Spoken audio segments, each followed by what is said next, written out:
എല്ലാവർക്കും നമോഭാഗം. ശ്രീകൃഷ്ണ ഗോവിന്ദ ഹരേ മുരാരി. ഗുരുവായൂരപ്പനാണോ ഇഷ്ടദൈവം? അതെ. ചെറിയ ചെറിയ പ്രേമങ്ങളും കാര്യങ്ങളും ഒക്കെ ഉണ്ടായിട്ടില്ല. ഇപ്പൊ അതിന്റെ ആവശ്യമില്ലല്ലോ. ഇപ്പൊ എനിക്ക് പഠിക്കാനുള്ള സമയമാണ്, എനിക്ക് കരിയറിൽ ഫോക്കസ് ചെയ്യേണ്ട സമയമാണ്. ഇപ്പൊ എന്തിനാണ് വെറുതെ distractions?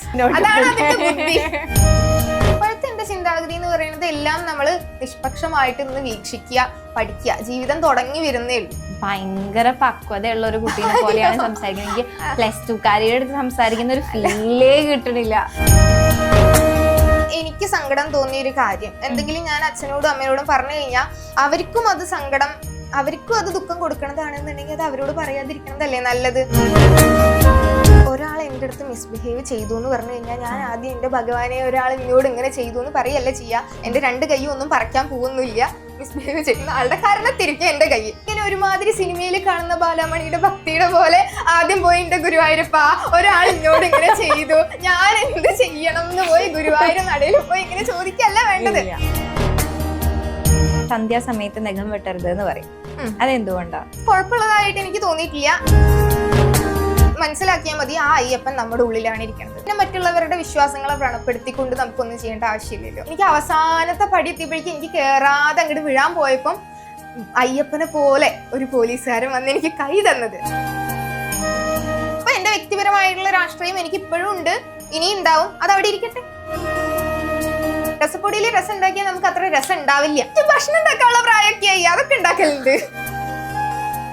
Hi all, welcome to B for Blaze Malayalam. ഇന്ന് നമ്മുടെ കൂടെ ജോയിൻ ചെയ്തിരിക്കുന്നത് തൻ്റേതായ ഒരു സംസാര ശൈലിയിലൂടെ എല്ലാം മലയാളികളുടെ പ്രിയങ്കരിയായി മാറിക്കൊണ്ടിരിക്കുന്ന വിജീത കുട്ടിയാണ്. എക്സാംസ് എല്ലാം കഴിഞ്ഞ് അതേ ചൂടോടുകൂടി വന്നിരിക്കുകയാണ്. Okay, welcome to the show Vijeetha. Thank you. എല്ലാവർക്കും നമോഭാഗം. ഞാനത് പ്രതീക്ഷിച്ചിരിക്കുകയായിരുന്നു, പറഞ്ഞില്ലെങ്കിൽ നമോഭാഗം പറയിപ്പിക്കണം നമ്മുടെ ചാനലിൽ നിന്ന്. എന്താണ് അങ്ങനെ ഒരു ഇൻട്രോ വെച്ച് സ്റ്റാർട്ട് ചെയ്യാനായിട്ടൊരു റീസൺ? അത് അധികം എവിടെയും കേട്ട് വരാത്തതാണ്. അപ്പൊ ഇങ്ങനെ ഒരു വെറൈറ്റി പിടിക്കാമല്ലോ എന്ന് വിചാരിച്ചിട്ട് നമസ്കാരം എന്ന് പറയുമ്പം കുറെ പേര് നമസ്കാരം പറയുന്നുണ്ട്. അപ്പം അതിന്റെ ഒരു ആൾട്ടർനേറ്റീവ് ആയിട്ടുള്ള വേർഡാണല്ലോ നമോഭാഗം. ആക്ച്വലി മലയാളം തന്നെയാണ്, സംസ്കൃതം അല്ല. അത് കറക്റ്റായിട്ട് അങ്ങനെ ഒരു പ്രോപ്പർ മീനിങ് എന്ന് പറഞ്ഞാൽ നമ്മളിങ്ങനെ പണ്ടുള്ളവരിങ്ങനെ പറഞ്ഞു വരുന്നത് കേട്ടിട്ട് സംസ്കൃതം വേർഡാണ് തോന്നുന്നു. സംസ്കൃതം വേർഡാന്ന് തോന്നുന്നു. അപ്പൊ അതിന്റെ അർത്ഥം ഒന്നും അറിയില്ല. അർത്ഥം അറിയില്ല എന്ന് പറഞ്ഞു കഴിഞ്ഞാൽ ഇപ്പൊ നമസ്കാരം എന്ന് പറയുന്ന പോലെ തന്നെ അതേ അർത്ഥത്തിൽ പണ്ടുള്ളവരൊക്കെ പ്രയോഗിച്ചു വരുന്ന ഒരു വാക്ക്. ഓക്കെ, അപ്പൊ വിജീത കുട്ടിക്ക് ഇപ്പം +2 എല്ലാം കഴിഞ്ഞിരിക്കുകയാണ്. എന്താവാനാണ് ആഗ്രഹം? അടുത്തത് എന്താ പ്ലാൻ? അടുത്തത് ഞാന് അങ്ങനെയില്ല, ഒരു ഗ്രാജുവേഷൻ കഴിയണം. ഞാൻ ലോ എടുക്കാൻ ഇൻട്രസ്റ്റ് ഉണ്ട്. അപ്പം ആ ഒരു ഭാവിയിലൊരു വക്കീലാണ്. അങ്ങനെ ഉറപ്പറിയാൻ പറ്റില്ല. എവിടെ എത്തിച്ചേരണം എന്നാണോ ഗുരുവായൂരപ്പനെ ആഗ്രഹിക്കുന്നത് അവിടേക്ക് ഭഗവാൻ എത്തിച്ചേർക്കും. ഗുരുവായൂരപ്പനാണോ ഇഷ്ടദൈവം? അതെ. അപ്പം ഗുരുവായൂരപ്പനെ ആ ഒരു ഭക്തി സാന്ദ്രമായിട്ടുള്ള ഏതെങ്കിലും ഒരു പാട്ട് പാടി നമുക്ക് സ്റ്റാർട്ട് ചെയ്താൽ ചെറുതായിട്ട് 2 വരി. ശ്രീകൃഷ്ണ ഗോവിന്ദ ഹരേ മുരാരി, ഹേ നാഥ നാരായണ വാസുദേവ. ശ്രീകൃഷ്ണ ഗോവിന്ദ ഹരേ മുരാരി, ഹേ നാഥ നാരായണ വാസുദേവ. पितुमात स्वामी सखा हमारे, पितुमात स्वामी सखा हमारे, हे नाथ नारायण वासुदेवा. श्री कृष्ण गोविंद ഹരേ മുരാരി, ഹേ നാഥ നാരായണ വാസുദേവ. കൈയടിക്കാൻ പാടില്ല എന്നാണ്, പക്ഷേ വചനല്ലേ. ഓക്കെ, അടിപൊളിയായി. അങ്ങനെ പഠിച്ചിട്ടൊന്നും ഇല്ല. പഠിച്ചിട്ടുണ്ടോന്ന്?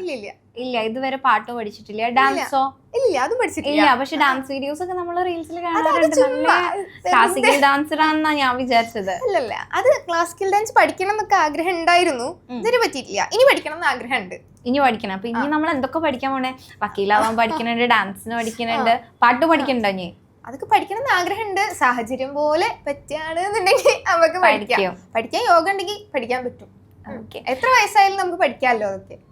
ഓക്കെ. അപ്പോൾ പാലക്കാട്ടുകാരി ഒരു പക്കാ നാടൻ പെൺകുട്ടിയായിട്ടാണ് നമ്മൾ റീൽസിലെല്ലാം കാണുന്നത് അല്ലേ? അപ്പോൾ അങ്ങനെ ഒരു കുട്ടി എപ്പോഴാണ് ഇൻസ്റ്റഗ്രാം ലോകത്തിലേക്ക് എത്തിപ്പെട്ടത്?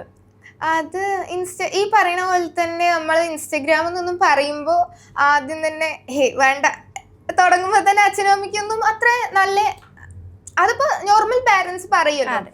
10ാം ക്ലാസ് വരെ എനിക്ക് സോഷ്യൽ മീഡിയ എന്തൊന്നും ഉണ്ടായിരുന്നില്ല. 10ാം ക്ലാസ് എക്സാം ഒക്കെ കഴിഞ്ഞു. 10ാം ക്ലാസ്സിന് ഭയങ്കര ആത്മാർത്ഥമായിട്ടൊക്കെ പഠിച്ച് പരീക്ഷയ്ക്ക് എഴുതി വെക്കേഷൻ ഇരിക്കുന്ന കാലത്താണ് ഞാൻ യൂട്യൂബ് ചാനൽ തുടങ്ങുന്നതും. അപ്പോഴാണ് ഇൻസ്റ്റഗ്രാം പേജും കാര്യങ്ങളൊക്കെ തുടങ്ങിയിട്ട് ഇങ്ങനെ മുന്നേ തൊട്ട് ആഗ്രഹം ഉണ്ടായിരുന്നു വീഡിയോസ് ചെയ്യണം എന്നൊക്കെ. എല്ലാവരും ഇങ്ങനെ ചെയ്ത് കാണുമ്പോൾ നമുക്കൊരു ആഗ്രഹം ഉണ്ടാവില്ലേ. അപ്പം അങ്ങനെ ചെയ്യാൻ തുടങ്ങിയതാണ്. ആദ്യം ഇൻസ്റ്റഗ്രാമിൽ ആദ്യം ഒരു വേറെ അക്കൗണ്ട് ആയിരുന്നു. ഇപ്പം അതൊക്കെ പോയി. ഇപ്പം ഈ അക്കൗണ്ടിൽ ഇടുന്ന വീഡിയോസിനാണ് ഇത്തിരി വ്യൂസ് ഒക്കെ വന്ന് തുടങ്ങിയത്. ആരാ ഈ ഐഡിയ പറഞ്ഞുതരാറ്? ഇങ്ങനത്തെ കോൺസെപ്റ്റ്സും കാര്യങ്ങളൊക്കെ പറഞ്ഞുതരാറ്? അങ്ങനെ ഐഡിയ വെച്ച് ചിന്തിച്ചെടുക്കുന്ന വീഡിയോസ് അല്ല. ഞാൻ സ്പോണ്ടേനിയസ് ആയിട്ട് അപ്പം എനിക്ക് തോന്നുന്ന കാര്യങ്ങൾ എന്താണോ അതൊക്കെ ഇങ്ങനെ പറഞ്ഞിട്ട്, ഇപ്പൊ നമ്മളെങ്ങനെയാണോ സംസാരിക്കുന്നത് അതേപോലെ ഞാൻ എൻ്റെ കൂട്ടുകാരോട് എങ്ങനെ സംസാരിക്കുമോ അതുപോലെ ഇങ്ങനെ ഷൂട്ട് ചെയ്തിട്ട് റീൽസ് ആയിട്ടിടും. പിന്നെ എൻ്റെ ഡെയിലി റൊട്ടീൻ ഞാൻ എന്തൊക്കെയാണ് ചെയ്യുക, രാവിലെ തൊട്ട് ഞാനിപ്പോൾ എന്തൊക്കെ ചെയ്യും, ഒരു ദിവസം ഞാൻ ചെയ്യുന്ന കാര്യങ്ങളിൽ എന്തെങ്കിലുമൊക്കെ ഒരു കാര്യം അത് ഷൂട്ട് ചെയ്ത് അങ്ങനെ ഇടും. അത്രേ ഉള്ളൂ. അല്ലാതെ ഭയങ്കര പ്ലാൻ ചെയ്ത് ചെയ്യുന്ന ഒരു കാര്യമല്ല. അപ്പൊ അതേപോലെ അൺപ്ലാൻഡ് ആയിട്ട് വേറൊരു ടാസ്ക് കൂടി തരട്ടെ. അപ്പൊ എക്സാം കഴിഞ്ഞിട്ട് വിജീതക്കുട്ടിയുടെ ഡെയിലി റൂട്ടീൻ എങ്ങനെയാന്ന് നമ്മൾ എവിടെയും കേട്ടിട്ടില്ല അല്ലെ? അപ്പൊ എക്സാം കഴിഞ്ഞ് വിജീതക്കുട്ടിയുടെ ആ സ്ലാങ്ങിന് ഭയങ്കര ഫാൻസ് ഉണ്ട് മോളുടെ. ആ സ്ലാങ്ങില് നമുക്ക് കേൾക്കണം. ആ സ്ലാങ്ങില് അപ്പൊ ഇന്നലെ ഉണ്ടായ സംഭവങ്ങൾ. ഇന്നലെ ഉണ്ടായ സംഭവങ്ങളാണ് വെച്ചാല്, ഇന്നലെ കുറച്ച് തിരക്ക് പിടിച്ചൊരു ദിവസമായിരുന്നു കേട്ടോ. ഇന്നലെ രാവിലെ തന്നെ നീറ്റു. ഇന്നലെ പിന്നെ അമ്പലത്തിൽ പോകാനൊന്നും ഒരു സമയം ഉണ്ടായിരുന്നില്ല. കാരണം എന്താ വെച്ചാൽ ഞാനിപ്പോൾ ഡ്രൈവിങ് പഠിക്കാൻ പോകുന്നുണ്ട്. അപ്പോൾ നമുക്ക് 18 വയസ്സൊക്കെ ആയി. അപ്പോൾ ലൈസൻസ് എടുക്കണം. അപ്പോൾ ഡ്രൈവിങ്ങിൻ്റെ ക്ലാസ്സിനായിരുന്നു രാവിലെ തന്നെ ഇന്നലെ ഞാൻ പോയിട്ടുണ്ടായിരുന്നത്. ഡ്രൈവിങ്ങിൻ്റെ ക്ലാസ്സിന് പോയി. അത് കഴിഞ്ഞിട്ട് പിന്നെ ഒരു ചേച്ചി ഒരു പ്രൊമോഷൻ്റെ ഇതിന് വിളിച്ചിട്ടുണ്ടായിരുന്നു. അപ്പോൾ ഒരു ഡ്രസ്സിൻ്റെ അതിൻ്റെ കാര്യത്തിന് സ്റ്റിച്ച് ചെയ്യാൻ അളവ് കൊടുക്കാൻ പോയി. അത് കഴിഞ്ഞിട്ട് ഇന്നലെ പിന്നെ കുറച്ച് രോഗാവസ്ഥയൊക്കെ ഉള്ളതുകൊണ്ട് ഇന്നലെ അച്ഛൻ്റെ കൂടെ കുറച്ച് ആശുപത്രിയിൽ പോകേണ്ട, കുറച്ച് സ്കാനിങ്ങിനൊക്കെ പോകേണ്ട ആവശ്യം ഉണ്ടായിരുന്നു. അതൊക്കെ കഴിഞ്ഞ് വന്നു. അപ്പോഴേക്കും ഈ സമയം വൈകുന്നേരമായി. അതൊക്കെ കഴിഞ്ഞിട്ട് പിന്നെ വൈകുന്നേരം അയച്ചാൽ പിന്നെ സാധാരണ എല്ലാ ദിവസമുള്ള പോലെ തന്നെയാണ്. മേലെഴുകും, വരും, വിളക്ക് വെക്കും, നാമം ജപിക്കും. അത് കഴിഞ്ഞ് കഴിഞ്ഞാൽ പിന്നെ എനിക്ക് കുറച്ച് കാര്യങ്ങൾ വായിക്കാനും കുറച്ച് പഠിക്കാനുള്ള കാര്യങ്ങൾ ഉണ്ടായിരുന്നു. ഇനിയിപ്പം എൻട്രൻസ് ഒക്കെ ആയതുകൊണ്ട് അതിന് കുറച്ച് പ്രിപ്പറേഷൻ ചെയ്യുന്നുണ്ട്. അപ്പം അതിൻ്റെ കാര്യങ്ങളൊക്കെ കുറച്ച് നേരം പഠിച്ചു. അത് കഴിഞ്ഞ് കഴിഞ്ഞാൽ പിന്നെ ഞാൻ നേരത്തെ കിടക്കും രാത്രി. അപ്പോൾ അങ്ങനെ 10 മണിക്ക് കിടക്കും? 10 മണി ആവുന്നതിൻ്റെ മുന്നേ കിടക്കും. ആരാ എഡിറ്റിങ്ങും കാര്യങ്ങളൊക്കെ ചെയ്യാറ് വീഡിയോസിന്റെ? സ്വന്തമായിട്ട് തന്നെയാണോ ചെയ്യാറ്? സ്വന്തമായിട്ട് തന്നെ ചെയ്യാം. ചേട്ടൻ ഭയങ്കര സപ്പോർട്ടീവ് ആണെന്ന് തോന്നുന്നു. കുറെ വീഡിയോസിൽ നമ്മൾ ചേട്ടനെയും കാണാറുണ്ട്. സപ്പോർട്ടീവ് അങ്ങനെ പറഞ്ഞു വെച്ചാ ഏട്ടൻ സപ്പോർട്ടീവ് അല്ല, അങ്ങനെയല്ല, വേറൊരു യൂണിവേഴ്സിലാണ്. ഞാൻ എന്ന് പറയുമ്പം ഇങ്ങനെ ഭയങ്കര സംസാരിച്ച് ഇതായിട്ട് രസമായിട്ട് ചാടിത്തുള്ളി നടക്കുന്ന ഒരു സ്വഭാവമാണ് എനിക്ക്. ഏട്ടൻ എന്ന് പറഞ്ഞു കഴിഞ്ഞാൽ ഭയങ്കര ശാന്ത സ്വഭാവമായിട്ടുള്ള, ആവശ്യത്തിന് മാത്രം സംസാരിക്കുന്ന അങ്ങനെ ഒരു ടൈപ്പാണ്. അപ്പം ഞാൻ വീഡിയോസ് എടുക്കുന്ന സമയത്തും ഏട്ടൻ എൻ്റെ വീഡിയോസിൽ വരാൻ വലിയ താല്പര്യമൊന്നുമില്ല. ഉന്തിത്തള്ളി നിർബന്ധിച്ച് കൊണ്ടുവരാറുണ്ട്. എന്നാലും കുഴപ്പമൊന്നുമില്ല. ഞാനിപ്പോൾ എനിക്ക് വീഡിയോ എടുത്തു തരണം എന്ന് പറഞ്ഞു കഴിഞ്ഞാൽ എടുത്തരൊക്കെ ചെയ്യും, സഹായിക്കുകയൊക്കെ ചെയ്യും, പറയണേനൊക്കെ സഹായിക്കും. അപ്പൊ എഡിറ്റിംഗ് കാര്യങ്ങളൊക്കെ വിജീത തന്നെയാണ് ചെയ്യുന്നത്. ഞാൻ വിചാരിച്ചത് ചേട്ടനാണ് എഡിറ്റിംഗ് കാര്യങ്ങൾ ചെയ്യുന്നത്. ഇത്ര നല്ലൊരു ചേട്ടൻ ഉള്ളതുകൊണ്ടായിരിക്കും ഇങ്ങനെ കയറി വരുന്നത്. ഏട്ടൻ ഇപ്പൊ ഇങ്ങനെ ഞാൻ എന്തെങ്കിലും സഹായം ചോദിച്ചാൽ ഞാൻ ചെയ്തുതരും. പക്ഷെ എന്റെ വീഡിയോസ് എനിക്ക് എഡിറ്റ് ചെയ്യാനുള്ളതേ ഉള്ളൂ. അപ്പൊ വീഡിയോസും കാര്യങ്ങളൊക്കെ ഇറങ്ങി കഴിയുമ്പോൾ ഒരുപാട് ഫാൻസ് ഇങ്ങനെ മെസ്സേജ് അയക്കുന്നുണ്ടാവുമല്ലോ. അവർക്കൊക്കെ എന്താ റിപ്ലൈസ് കൊടുക്കാറ്? ഞാൻ നോക്കാറില്ല ഇൻബോക്സ്. കുറെ വരാറുണ്ട്. അപ്പൊ എല്ലാത്തിനും ഒന്നും റിപ്ലൈ കൊടുക്കാറില്ല. ഇപ്പൊ കുറെ ആൾക്കാർ ഇങ്ങനെ ലോങ് ടെക്സ്റ്റ് ആയിട്ട് അയക്കും. അതായത് വീഡിയോസ് ഒരുപാട് ഇഷ്ടമായി അങ്ങനെ കുറെ അവരുടെ ജെന്യുവിൻ ആയിട്ടുള്ള ഇമോഷൻസ് പറഞ്ഞിട്ട് ഒരുപാട് നീളത്തിൽ ഇങ്ങനെ മെസ്സേജ് ഒക്കെ ടൈപ്പ് ചെയ്ത് അയക്കുമ്പോൾ അതിനൊക്കെ റിപ്ലൈ കൊടുക്കാറുണ്ട്. വളരെ സന്തോഷമുണ്ട് അവരുടെ സ്നേഹത്തിനും. ഇപ്പോൾ കണ്ടിട്ടില്ലാത്ത എന്നെ കുറച്ച്, ഞാൻ വീഡിയോസ് ഒന്ന് റീച്ച് ആവാൻ തുടങ്ങിയിട്ടും കുറച്ച് സമയമാവണേ ഉള്ളൂ. ആ കുറച്ച് സമയം കൊണ്ട് ആ ഒരു സ്നേഹത്തിന് ഒരുപാട് നന്ദിയുണ്ട്. ഞാൻ അങ്ങനെ വരുന്ന കുറച്ചെണ്ണത്തിനൊക്കെ റിപ്ലൈസ് കൊടുക്കാറുണ്ട്. എല്ലാത്തിനും റിപ്ലൈ കൊടുക്കാൻ പറ്റാറില്ല. ഓക്കെ, ഇപ്പൊ +2 ആയല്ലോ. അതിന്റെ സമയത്തൊക്കെ നമുക്ക് ചെറിയ ചെറിയ പ്രേമങ്ങളും കാര്യങ്ങളും ഒക്കെ ഉണ്ടായിട്ടില്ല? അങ്ങനെ ഇതുവരെ ഉണ്ടായിട്ടില്ല. അല്ല, ഞാനെന്ന് പറഞ്ഞു കഴിഞ്ഞാല് സ്കൂളിലായി കഴിഞ്ഞ് കഴിഞ്ഞാലും എനിക്ക് ഇതുവരെ അങ്ങനെ ഒരു അനുഭവം നേരിട്ടൊന്നും ഉണ്ടായിട്ടില്ല. ആരും അങ്ങനെ നേരിട്ട് വന്ന് പറഞ്ഞിട്ടില്ല. നേരിട്ട് പറഞ്ഞിട്ടില്ലെങ്കിൽ നമുക്ക് മനസ്സിലായിണ്ടാവല്ലോ സ്വഭാവത്തിലൂടെയൊക്കെ. ഇല്ല. അങ്ങനെ സ്കൂളിൽ എത്തിക്കഴിഞ്ഞ് കഴിഞ്ഞാൽ ഞാൻ അങ്ങനെ ഒരു ക്യാരക്ടർ അല്ല. ഞാൻ ഇപ്പൊ എന്റെ കാര്യം നോക്കും, പഠിക്കും, എന്റെ ഫ്രണ്ട്സിന്റെ കൂടെ, അങ്ങനെയൊക്കെയാണ്. അങ്ങനെ ക്യാരക്ടർ ആവേണ്ട ആവശ്യമില്ലല്ലോ നമ്മുടെ അടുത്ത്. അങ്ങനെ ആരും പറഞ്ഞിട്ടില്ല. തോന്നിയിട്ടുണ്ടോ ആരെങ്കിലും ഒക്കെ ഇഷ്ടാന്ന് വന്ന് പറഞ്ഞിരുന്നെങ്കിൽ? ഇല്ല, ഇപ്പൊ അതിന്റെ ആവശ്യമില്ലല്ലോ. അതെന്താ അതിന്റെ ആവശ്യമില്ലാതെ? ആരും ഇഷ്ടാന്ന് പറയണമെന്നില്ല. ഇപ്പൊ അതിന്റെ ആവശ്യമില്ലല്ലോ. ഇപ്പൊ എനിക്ക് പഠിക്കാനുള്ള സമയമാണ്, എനിക്ക് കരിയറിൽ ഫോക്കസ് ചെയ്യേണ്ട സമയമാണ്. ഇപ്പൊ എന്തിനാണ് വെറുതെ ഡിസ്ട്രാക്ഷൻസ്? അടിപൊളി. ഇതേപോലെ നൈസ്, നല്ല അടിപൊളി മറുപടിയാണ്. എനിക്ക് ഭയങ്കര ഇഷ്ടമായി. ഇതേപോലെ കരിയർ ഓറിയന്റഡ് ആയിട്ട് നല്ലൊരു വക്കീലാവട്ടെ. ഇങ്ങനെയൊക്കെ പറഞ്ഞ് ജയിക്കാൻ പറ്റണം. ഓക്കെ, ഇനിയിപ്പം നമുക്കൊരു ചെറിയ വേറെ സിനിമ പാട്ട്. ഒന്നാമത് ഞാൻ സിനിമ കാണാറില്ല. പിന്നെ എക്സാംസ് ഒക്കെ ആയതുകൊണ്ട് ഇപ്പൊ ഒട്ടും കാണാറില്ല. ഓക്കെ, ഏറ്റവും ഇഷ്ടപ്പെട്ട വിഷയം ഏതായിരുന്നു? വിഷയം പൊളിറ്റിക്കൽ സയൻസ് ആണ്. രാഷ്ട്രീയത്തിലേക്ക് ഇറങ്ങാൻ താല്പര്യമുണ്ടോ? അത് ഇപ്പം എനിക്കത് പറയാൻ മാത്രമുള്ള ഒരു പക്വതയും പ്രായവും ആയിട്ടില്ല. അപ്പോൾ എനിക്ക് കുറച്ചുകൂടി പ്രായമായിട്ട് ഒന്നും കൂടി മെച്യൂരിറ്റി എത്തിയിട്ട് വേണമെന്നുണ്ടെങ്കിൽ ആ സമയത്തുള്ള എൻ്റെ താല്പര്യങ്ങൾ അനുസരിച്ച് നോക്കാം. ഇപ്പോഴത്തെ എൻ്റെ ചിന്താഗതി എന്ന് പറയുന്നത് എല്ലാം നമ്മൾ നിഷ്പക്ഷമായിട്ട് ഒന്ന് വീക്ഷിക്കുക, പഠിക്കുക. ജീവിതം തുടങ്ങി വരുന്നേ ഉള്ളൂ. ഭയങ്കര പക്വതയുള്ള ഒരു കുട്ടീനെ പോലെയാണ് സംസാരിക്കുന്നത്. എനിക്ക് +2കാരിയുടെ അടുത്ത് സംസാരിക്കുന്ന ഒരു ഫീലേ കിട്ടണില്ല. എങ്ങനെയാണ് ഈ ഒരു പക്വത ആർജിച്ചെടുത്തത്? ചേട്ടൻ്റെ അടുത്ത് നിന്നാണോ, അമ്മയുടെ അടുത്ത് നിന്നാണോ, വായിച്ചിട്ടാണോ? വായിക്കലെന്ന് പറഞ്ഞു കഴിഞ്ഞാല് ഞാൻ അങ്ങനെ അധികം പുസ്തകങ്ങൾ ഇരുന്ന് വായിക്കണ ആളൊന്നുമല്ല. കുറച്ച് പുസ്തകം വായിക്കാനൊക്കെ കുറച്ച് മടിയാണ്. എനിക്ക് പഠിക്കാനുള്ള പുസ്തകങ്ങളൊക്കെ തന്നെ ഞാൻ വായിക്കാറുള്ളൂ. പിന്നെ ഞാൻ വായിക്കാറുള്ളത് ഈ സ്വാമിജിമാരുടെ പുസ്തകങ്ങൾ, അങ്ങനെ സ്പിരിച്വൽ ആയിട്ടുള്ള പുസ്തകങ്ങളൊക്കെയാണ് കൂടുതൽ വായിക്കാറുള്ളത്. അപ്പൊ ഇതെങ്ങനെയാ നമ്മളുടെ സ്വഭാവ രൂപീകരണം എന്ന് പറയുന്നത് നമ്മളുടെ വളർന്നു വരുന്ന ചുറ്റുപാട്, നമ്മുടെ ചുറ്റുമുള്ളവരുടെ പെരുമാറ്റം, സംസാരം ഒക്കെ പോലെ ഇരിക്കുമല്ലോ. അപ്പൊ അങ്ങനെ അവരിനെ എന്റെ ചുറ്റുപാടുന്ന് കിട്ടിയതായിരിക്കണം.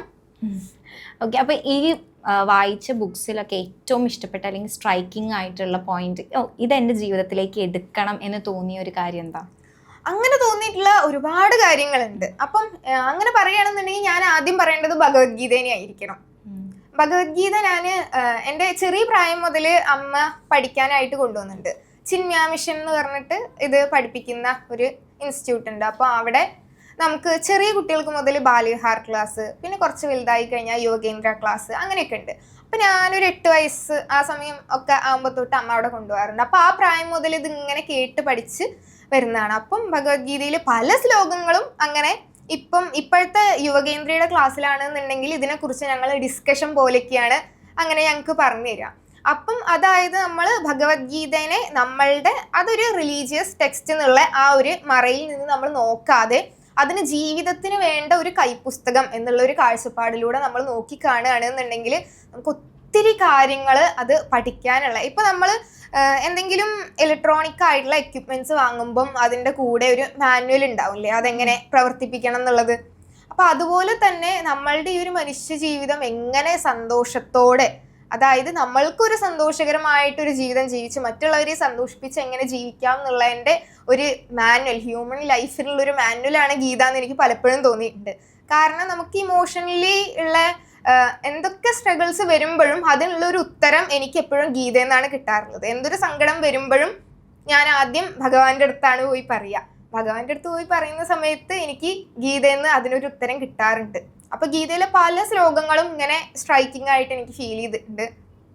അപ്പം ഞാനൊരു കാര്യം ചോദിച്ചോട്ടെ, ഇപ്പം നമ്മൾ ഭഗവാന്റെ അടുത്ത് പോയി പറയുന്നതിന് പകരം നമ്മളൊരു ആളോട്, ഒരു മനുഷ്യനോട് പോയി പറഞ്ഞിരുന്നെങ്കിൽ കുറച്ചുകൂടി നല്ല റെസ്പോൺസസ് കിട്ടില്ലേ? എന്തുകൊണ്ടാണ് ഭഗവാനെ ആശ്രയിക്കുന്നത്? അതായത് മനുഷ്യന്മാരെന്ന് പറയുമ്പം പറയുന്നത് ഞാൻ പറയാറുണ്ട്. ഞാൻ ആദ്യം എന്ത് കാര്യം ഉണ്ടെങ്കിലും വന്ന് പറയാം എന്റെ അമ്മേനോടും എന്റെ അച്ഛനോടാണ്. അതാണ് നോർമലി നമ്മൾ കേൾക്കാറുള്ളത്. ഈ പ്രായത്തിലുള്ള കുട്ടികൾ ആദ്യം ചെന്ന് പറയും നമ്മുടെ അച്ഛനോടും അമ്മേനോടും, അല്ലെങ്കിൽ നമ്മുടെ ഫ്രണ്ട്സിനോടാണ് നമ്മൾ ആദ്യം ഷെയർ ചെയ്യുക, അല്ലെങ്കിൽ ചേട്ടൻ ചേച്ചി ആരെങ്കിലും. നമ്മൾ ആദ്യമായിട്ടാണ് കേൾക്കുന്നത് ഭഗവാന്റെ അടുത്താണ് ആദ്യം. അത്രയും പക്വതയാണ് ഞാൻ അതിൽ കാണുന്നത് ഫസ്റ്റ് ഓഫ് ഓൾ. എന്നാലും ഞാൻ ഔട്ട് ഓഫ് ക്യൂരിയോസിറ്റി അത് ചോദിക്കുകയാണ്. ചിലപ്പോ നമ്മളിപ്പോ എല്ലാ കാര്യങ്ങളും അച്ഛനമ്മമാരോട് പറഞ്ഞു കഴിഞ്ഞാല്, ഇപ്പൊ എനിക്ക് സങ്കടം തോന്നിയ ഒരു കാര്യം എന്തെങ്കിലും ഞാൻ അച്ഛനോടും അമ്മയോടും പറഞ്ഞു കഴിഞ്ഞാൽ അവർക്കും അത് ദുഃഖം കൊടുക്കണതാണെന്നുണ്ടെങ്കിൽ അത് അവരോട് പറയാതിരിക്കണതല്ലേ നല്ലത്. അതിപ്പം ഭഗവാനോട് പറയാന്ന് പറയുമ്പം ഇത് ആ ഒരു രീതിയിൽ മാത്രം ചിന്തിക്കരുത്. അതായത് ഭഗവാൻ എന്ന് പറയുമ്പം എല്ലാം നമുക്ക് ഓരോരുത്തർക്കും ഓരോരോ പെർസ്പെക്റ്റീവിലൂടെ കാണാം. ഇപ്പൊ ഞാൻ ഭഗവാൻ എന്ന് പറയുമ്പം അത് എന്നോട് തന്നെ സംസാരിക്കണതിന് തുല്യമാണ്. അപ്പൊ അതായത് ഞാൻ ഭഗവാനോട് പറയുമ്പോൾ എൻ്റെ ഉള്ളിൽ നിന്ന് തന്നെ എനിക്ക് അതിനൊരു സൊല്യൂഷൻ കിട്ടുകയാണ്, മറ്റൊരാളെ ആശ്രയിക്കാതെ തന്നെ. അപ്പൊ മറ്റൊരാളെയും ആശ്രയിക്കാതെ നമ്മളുടെ പ്രശ്നങ്ങൾക്ക് നമ്മുടെ ഉള്ളിൽ നിന്ന് തന്നെ നമുക്കൊരു സൊല്യൂഷൻ കിട്ടുന്നുണ്ടെന്നുണ്ടെങ്കിൽ അതായിരിക്കും ബെറ്റർ എന്ന് എനിക്ക് തോന്നി. അപ്പൊ അതുകൊണ്ട് ഞാൻ എല്ലാം ഭഗവാനോട് പറയുന്നു.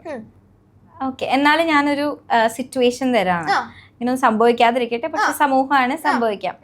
ഓക്കെ, അപ്പം ഒരാള് മോളോട് മിസ്ബിഹേവ് ചെയ്തു എന്ന് വിചാരിക്കുക, ജസ്റ്റ് സങ്കല്പിക്കാം. അങ്ങനെ ചെയ്തു കഴിഞ്ഞാൽ നമ്മളിപ്പോൾ നമ്മുടെ അച്ഛനോടും അമ്മേനോടും പറഞ്ഞു കഴിഞ്ഞാൽ ഓഫ്കോഴ്സ് അവർക്ക് എന്തായാലും വിഷമാവും. അപ്പം മോള് ഭഗവാനോട് പോയി പറയുകയാണെങ്കിൽ അതിനകത്ത് കാണുന്ന ഒരു ഇതെന്താ? ഫസ്റ്റ് ഓഫ് ഓൾ, ഒരാൾ എൻ്റെ അടുത്ത് മിസ്ബിഹേവ് ചെയ്തു എന്ന് പറഞ്ഞു കഴിഞ്ഞാൽ ഞാൻ ആദ്യം എൻ്റെ ഭഗവാനെ ഒരാൾ എന്നോട് ഇങ്ങനെ ചെയ്തു എന്ന് പറയല്ല ചെയ്യുക. എൻ്റെ രണ്ട് കൈയും ഒന്നും പറിക്കാൻ പോകുന്നില്ല. മിസ്ബിഹേവ് ചെയ്യുന്ന ആളുടെ കാരണത്തിരിക്കും എൻ്റെ കൈ. അതിന് ഞാനായിട്ട് ഒരു തെറ്റും ചെയ്തിട്ടില്ല. എൻ്റെ ഭാഗത്തു നിന്ന് ഒരു തെറ്റും ഇല്ലാതെയാണ് മറ്റൊരാൾ എൻ്റെ അടുത്ത് മോശമായിട്ട് പെരുമാറിയത് ഉണ്ടെങ്കിൽ അയാൾ അതിനുള്ള ശിക്ഷ അർഹിക്കുന്നുണ്ട്. അതിന് ഞാൻ ഇങ്ങനെ ഒരുമാതിരി സിനിമയിൽ കാണുന്ന ബാലമണിയുടെ ഭക്തിയുടെ പോലെ ആദ്യം പോയി എൻ്റെ ഗുരുവായൂരപ്പ ഒരാൾ ഇങ്ങോട്ട് ഇങ്ങനെ ചെയ്തു, ഞാൻ എന്ത് ചെയ്യണം എന്ന് പോയി ഗുരുവായൂർ നടയിൽ പോയി ഇങ്ങനെ ചോദിക്കല്ല വേണ്ടത്. ആദ്യം ഞാൻ അവിടെ റിയാക്ട് ചെയ്യുന്നതിന് പകരം റെസ്പോണ്ട് ചെയ്യാന്നുള്ളതാണ്. അപ്പൊ നമുക്കുള്ളത് ഒരു ബ്ലൈൻഡ് ഫെയ്ത്ത് അല്ല. ഓക്കെ, അപ്പൊ അതിന് വേണ്ട കാര്യങ്ങൾ എന്തൊക്കെയാന്ന് വെച്ച് കഴിഞ്ഞാൽ ആ സമയത്ത് എനിക്ക് എന്നാലാകുന്നത് തിരിച്ച് എന്താണ് കൊടുക്കാൻ, എന്താണ് റെസ്പോണ്ട് ചെയ്യാൻ പറ്റുക, ബുദ്ധിപൂർവ്വമായിട്ട് അത് റെസ്പോണ്ട് ചെയ്യുക, പോലീസ് സ്റ്റേഷനിൽ അറിയിക്കുക, എന്താണ് വേണ്ട കാര്യങ്ങൾ ചെയ്യുക, അത്രയും. അല്ലാതെ അത് ആദ്യം പോയി ഭഗവാനോട് പോയി അമ്പലത്തിൽ പറഞ്ഞിട്ടോ ആദ്യം അവിടെ വീട്ടിലിരിക്കണ എന്റെ അച്ഛനെയും അമ്മേനെയും വിളിച്ച് പറഞ്ഞിട്ടോ കാര്യമില്ല. അതല്ലല്ലോ അതിന്റെ ബുദ്ധി, ലോജിക്. ഞാൻ ഇത്ര നേരം വിചാരിച്ചിട്ടുണ്ടായത് കണ്ണടിച്ച് വിശ്വസിക്കുന്ന ഒരു കുട്ടി അങ്ങനെയാണ് എന്നാണ്. അല്ല, ലോജിക്കലായിട്ടും ചിന്തിക്കണം. അതായത് നമ്മളുടെ ഒരു സമൂഹത്തിന്റെ പൊതുവെ തെറ്റിദ്ധാരണ എന്ന് പറയുന്നത് ഭക്തി എന്ന് പറഞ്ഞിട്ടുള്ളത് അന്ധമായിട്ടുള്ള ഒരു വിശ്വാസമാണ് എന്നുള്ളതാണ്. അപ്പം ഇതിൽ നിന്നൊക്കെ നമുക്ക് മാറി ചിന്തിക്കേണ്ട ഒരു സമയമായിരിക്കണു. അതായത് നമ്മൾ ഈ ആത്മീയതയെ ഒരു സയന്റിഫിക് ടെമ്പറോടെ അപ്രോച്ച് ചെയ്യുമ്പോഴാണ് നമുക്ക് റിയൽ ആയിട്ടുള്ള ഒരു വിസ്ഡം നമുക്ക് കിട്ടുക. അപ്പൊ അല്ലാതെ അന്ധമായിട്ടുള്ള ഭക്തി വെച്ച് നടന്നു കഴിഞ്ഞു കഴിഞ്ഞാല് ഞാൻ എന്നും അമ്പലത്തിൽ പോകുന്നുണ്ട് ഗുരുവായൂരപ്പ, എന്തുകൊണ്ട് എനിക്ക് എൻ്റെ കാലിന് വാദം വന്നു, എന്തുകൊണ്ട് എൻ്റെ ഹാർട്ടിന് ഓപ്പറേഷൻ ചെയ്യേണ്ടി വന്നു, അത് അങ്ങനെ ഒരു അന്ധമായിട്ടുള്ള ഭക്തിയല്ല. ശരിക്കും എൻ്റെ പെർസ്പെക്റ്റീവില് അങ്ങനെ ഒരു അന്ധമായിട്ടുള്ള ഭക്തിയല്ല നമുക്ക് വേണ്ടത്. നമ്മൾ ഒരു കാര്യം വിശ്വസിക്കുന്നുണ്ട് എന്നുണ്ടെങ്കിലും അതിന്റെ പിന്നിലുള്ള ശാസ്ത്രീയമായിട്ടുള്ള വശത്തെക്കുറിച്ച് അന്വേഷിക്കാനുള്ള ഒരു ശാസ്ത്രബോധം നമുക്ക് വേണം. അതായത് നമ്മുടെ പണ്ടുള്ളവർ പറഞ്ഞിട്ടുള്ള പല കാര്യങ്ങൾക്കും അത്തരത്തിലുള്ള ശാസ്ത്രീയ വശം നോക്കിയിട്ടാണ് അവർ അങ്ങനെ പല നിയമങ്ങളും ഉണ്ടാക്കിയിരിക്കുന്നത്. അപ്പൊ അത് മനസ്സിലാക്കി നമ്മൾ ഫോളോ ചെയ്യുകയാണെന്നുണ്ടെങ്കിൽ നമ്മുടെ ഉള്ളിൽ നമ്മളിൽ ഒന്ന് അടിച്ചേൽപ്പിക്കുന്ന പോലെ ആ ഒരു ഫീല് നമുക്ക് ഉണ്ടാവില്ല. നമുക്ക് അതിന്റെ അർത്ഥം മനസ്സിലാക്കിക്കൊണ്ട് അത് ഫോളോ ചെയ്യാനും കഴിയും. ഓക്കെ, നമ്മൾ പണ്ടത്തെ ആൾക്കാർ പറയുന്ന കുറച്ച് കാര്യങ്ങൾ കേൾക്കാറുണ്ട്, പ്രത്യേകിച്ച് ഈ ഹൈന്ദവ വിശ്വാസത്തിലേക്ക് വരുമ്പോൾ. അതിന്റെ ശാസ്ത്രീയ വശം പറഞ്ഞു തരാമോ? ഞാൻ ചോദിക്കാം. ഞാൻ എനിക്ക് അറിയുന്നതാണെങ്കിൽ പറഞ്ഞുതരാം. വളരെ ചെറിയ കാര്യങ്ങളാണ്, കുഴപ്പമില്ല. ഓക്കെ, രാത്രി നഖം വെട്ടരുത് അല്ലെങ്കിൽ സന്ധ്യാസമയത്ത് നഖം വെട്ടരുത് എന്ന് പറയും. അതെന്തുകൊണ്ടാണ്? സന്ധ്യാസമയത്ത് നഖം വെട്ടരുത് എന്ന് പറയുമ്പോൾ ഒന്നാമത് എൻ്റെ അച്ഛനും അമ്മയും ഇത്തരത്തിലുള്ള അന്ധവിശ്വാസങ്ങൾ എനിക്ക് പറഞ്ഞു തന്നിട്ടല്ല വളർത്തിയത്. നഖം വെട്ടണത് എന്ന് പറയുന്നത് നമ്മുടെ കൈ വൃത്തിയാക്കേണ്ട ഒരു ഇതാണ്. അത് ഏത് സമയം ചെയ്യുന്നു എന്നുള്ളതിൽ അത് ഒരു കുഴപ്പമുള്ളതായിട്ട് എനിക്ക് തോന്നിയിട്ടില്ല. എൻ്റെ അച്ഛനും അമ്മയും ഇത്തരത്തിലുള്ള മിത്തുകൾ എനിക്ക് പറഞ്ഞു തന്നിട്ടില്ല. ഓക്കെ, എന്താണ് ആക്ച്വലി ഈ ശാസ്ത്രീയ അടിസ്ഥാനപ്പെടുത്തി ഹൈന്ദവ വിശ്വാസം കൊണ്ട് വിജീത സ്വീകരിച്ചിരിക്കുന്ന ഒരു വിശ്വാസം? അങ്ങനെ പറയുകയാണെന്നുണ്ടെങ്കിൽ നമുക്കിപ്പം ഒരു എക്സാമ്പിൾ, ഏറ്റവും സിമ്പിൾ ആയിട്ടുള്ള ഒരു എക്സാമ്പിൾ പറയുകയാണെന്നുണ്ടെങ്കിൽ പണ്ടുള്ളവര് ഈ ഇല്ലങ്ങളുടെ മുന്നിലൊക്കെ കിണ്ടിയിൽ വെള്ളം വെക്കും, കാല് കഴുകിയിട്ടേ അകത്തേക്ക് പ്രവേശിക്കാവൂ പറയും. അത് നോക്കൂ, അത് ഒരു പാശ്ചാത്യല്ല, ഒരു പുരാതന സംസ്കാരം എന്നൊക്കെ പറഞ്ഞിട്ട് അത് പിന്നീട് ആളുകൾ എടുത്ത് കളയുണ്ടായി. എന്നാ ഇന്ന് പിന്നെ എന്താണ് നമ്മൾ ചെയ്യുന്നത്? ഇന്നിപ്പോ എല്ലാവരും പറയുന്നത് എന്താണ്? നമ്മൾ പുറത്തു പോയി വന്നു കഴിഞ്ഞ് കഴിഞ്ഞാൽ കയ്യും കാലും ശുചിയാക്കിയിട്ട് വേണം വീട്ടിന്റെ അകത്തേക്ക് കയറാൻ. കാരണം അതൊരു ശുചിത്വത്തിന്റെ ഭാഗമാണ്. അല്ലാതെ ഒരു പണ്ടുള്ളവർ ചെയ്തിട്ടുണ്ടായിരുന്ന ഒരു ആഢ്യത്വം കൊണ്ട് കിണ്ടീത്ത വെള്ളം കൊണ്ട് കാല് കഴുകിയിട്ട് കയറാൻ പാടുള്ളൂ എന്ന് പറയുന്നതല്ല. അത് ബേസിക് ആയിട്ട് നമുക്ക് വേണ്ട ഒരു ഹൈജീനാണ്. അത് നമ്മൾ മനസ്സിലാക്കി കഴിഞ്ഞ് കഴിഞ്ഞാൽ. ഇപ്പൊ ശബരിമല വിഷയത്തിൽ ഒരു നിലപാട് സ്വീകരിച്ച ഒരു വ്യക്തിയാണോ വിജീത? ശബരിമല അതിലാണെന്നുണ്ടെങ്കിൽ ഓക്കെ, എന്താണ് വിജീതയുടെ നിലപാട്? സ്ത്രീ പ്രവേശനത്തെ കുറിച്ച് എന്ന് പറയുമ്പം, അതായത് ഈ ശബരിമല കാര്യത്തില് പണ്ടുള്ളവർ ഇങ്ങനെ കേറണ്ട എന്ന്, സ്ത്രീകളോട് കേറണ്ട എന്ന് പറയുന്നത് ആ സമയത്ത് നമുക്ക് ഒരു പീരീഡ്സ് ആയിരിക്കുന്ന സമയത്ത് നമ്മൾക്ക് ശരീരത്തിനായാലും ബോഡിക്കായാലും ഒരു റെസ്റ്റ് വേണ്ട സമയമാണ്. പിന്നെ അത്തരത്തിലുള്ള ഹൈലി ഫിസിക്കൽ ആക്ടിവിറ്റി ഒക്കെ നമ്മൾ ചെയ്യുന്ന സമയത്ത് നമുക്ക് അത് നമുക്ക് തന്നെ നമ്മുടെ ശരീരത്തിന് ഒരു വയ്യാതെയാവുന്ന ഒരു അവസ്ഥയിലേക്കാണ് എത്തിക്കുക. അത് വേണ്ട എന്നുള്ളൊരു കാരണം കൊണ്ടായിരിക്കണം പണ്ടുള്ളവർ അങ്ങനെ പറഞ്ഞിട്ടുണ്ടാവുക. അപ്പോൾ ശബരിമലയിൽ സ്ത്രീകൾ കയറണം എന്നാണോ കയറണ്ട എന്നാണോ? Finally what is the verdict? പറയുകയാണെന്നുണ്ടെങ്കിൽ അത്തരത്തിലുള്ള ഒരു സാഹചര്യത്തിൽ അങ്ങനെ ഒരു വിശ്രമം സ്ത്രീകൾക്ക് വേണം എന്നുള്ളത് കൊണ്ട് അങ്ങനെ പറഞ്ഞിരിക്കുന്നു. അതുകൊണ്ട് നമ്മളിപ്പം ആളുകളുടെ വിശ്വാസത്തെ എതിർത്തുകൊണ്ട് നമ്മളൊന്നും നേടിയെടുത്തിട്ട് നമുക്കൊന്നും കിട്ടാൻ പോണില്ല. അവിടെ ആ ശബരിമലയിൽ എഴുതി വെച്ചിരിക്കുന്നത് തന്നെ തത്വമസി, അത് നീയാകുന്നു എന്നാണ് തത്വമസി എന്നുള്ളതിന്റെ അർത്ഥം. അപ്പൊ അത് നമ്മൾ ഉൾക്കൊള്ളാമെന്നുണ്ടെങ്കിൽ ഇങ്ങനെ പലരുടെയും വിശ്വാസത്തെ ഇല്ലാതെ തകർത്തുകൊണ്ട് നമുക്ക് വാശിയോട് അങ്ങനെ കീറിച്ചെല്ലേണ്ട ആവശ്യമില്ല. അല്ല, പക്ഷെ അത് മറ്റുള്ളവരുടെ പലരുടെയും വിശ്വാസങ്ങളെ ഇല്ലാതെ ആക്കിക്കൊണ്ട് നമുക്കത് ചെയ്യേണ്ട ആവശ്യമില്ലല്ലോ. ഒന്ന് ബേസിക്കലി നമ്മൾ മനസ്സിലാക്കിയാൽ മതി ആ അയ്യപ്പൻ നമ്മുടെ ഉള്ളിലാണ് ഇരിക്കണത് എന്ന്. എന്നാൽ പിന്നെ മറ്റുള്ളവരുടെ വിശ്വാസങ്ങളെ വ്രണപ്പെടുത്തിക്കൊണ്ട് നമുക്കൊന്നും ചെയ്യേണ്ട ആവശ്യമില്ലല്ലോ. ശബരിമലയിൽ പോയിട്ടുണ്ടോ? ചെറുതായിരിക്കുമ്പോ പോയിട്ടുണ്ട്. എങ്ങനെയുണ്ടായിരുന്നു ആ ഒരു 41 ദിവസത്തെ വ്രതല്ലേ? അതെ. എങ്ങനെയായിരുന്നു ആ ദിവസങ്ങളൊക്കെ? ഓർമ്മയുണ്ടോ? ഞാൻ 2ാം ക്ലാസ്സിൽ പഠിക്കുമ്പോഴാണ് പോയത്. ഓർമ്മയുണ്ടോ ചോദിച്ചാൽ എനിക്ക് അത്ര വലിയ ഓർമ്മയൊന്നുമില്ല. കഴിഞ്ഞ ദിവസം ഇൻസ്റ്റഗ്രാമിൽ ഞാൻ സ്റ്റോറി ഇട്ടപ്പോഴും ഒരാൾ ചോദിച്ചിട്ടുണ്ടായിരുന്നു ശബരിമലയിൽ പോയിട്ടുണ്ടോ എന്ന്. 2ാം ക്ലാസ്സിൽ പഠിക്കുമ്പോഴാണ് പോയത്. അപ്പൊ ഇങ്ങനെ അച്ഛനും ഏട്ടനും ഞാനും പിന്നെ കുറച്ച് ഒരു സംഘം ഒന്നിച്ചാണ് പോയത്. എൻ്റെ വല്യച്ഛനും കുറച്ച് റിലേറ്റീവ്സും ഒക്കെ ഉണ്ടായിരുന്നു. അപ്പം എനിക്ക് അങ്ങനെയൊന്നും ഓർമ്മയില്ല. പമ്പയിലൊക്കെ പോയിട്ട് ഇങ്ങനെ കുളിക്കും. അത് കഴിഞ്ഞിട്ട് കയറുന്ന സമയത്ത് എനിക്ക് അമ്മേനെ കാണണം എന്ന് പറഞ്ഞ് ഞാൻ കരഞ്ഞിട്ടുണ്ട്.